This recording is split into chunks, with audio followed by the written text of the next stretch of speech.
Hey guys, welcome back to my channel. In today's video, I'll be working on my 99 Lexus SC 300 and showing you how to fix a very common issue on these cars, worn trunk struts. To be honest, I don't use my trunk very often, but whenever I do need to open it up, this issue is very annoying. Number one, I have to prop it up using a rod like this. And number two, if this rod was to slip and fail, the entire weight of the trunk would come crashing down on my head, which is obviously very unsafe. Before we get started, keep in mind that there are two different types of trunk struts depending on what kind of trunk your SC has. One for a trunk without a spoiler and the other one for a trunk with a spoiler. As is quite obvious, in this video we'll be working on a trunk with a spoiler. I've posted links for both strut types in the video description below, so make sure you order the right one before proceeding with this repair. A quick warning before we get started.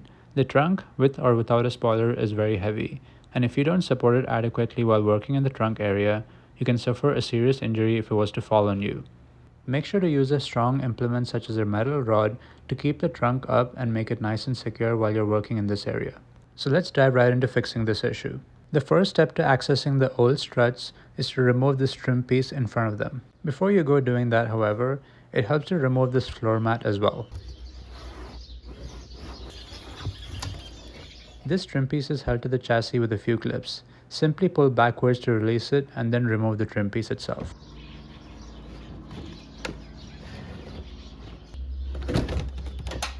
Now we're able to see the old trunk struts. The struts are attached at 2 points, one to the trunk and the other to the chassis of the car. Removing the first attachment point is pretty straightforward. Just use the open-ended side of a wrench.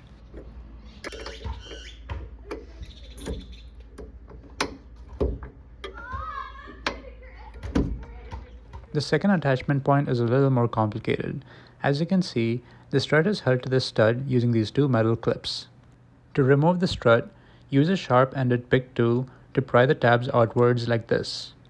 The tabs are pretty strong, and this combined with the limited area in the trunk makes this task a little complicated. This is what it should look like after you completely pry the tabs outwards.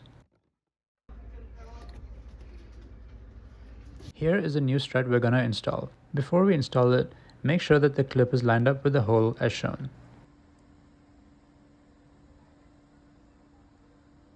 The new strut also comes with all the required fastening hardware. Since the trunk and therefore the trunk struts are subject to a lot of vibrations in the back, we need to apply a little bit of blue Threadlocker to keep the bolts from loosening over time. You don't need to apply a lot, simply dab a little onto the threads, and as you tighten the stud down, it will work its way into the threads. Now we can install our new strut. Don't forget to install the included washer also between the bolt and the trunk hinge. First install the bolt using your hand and then tighten it down using the open-ended side of a wrench.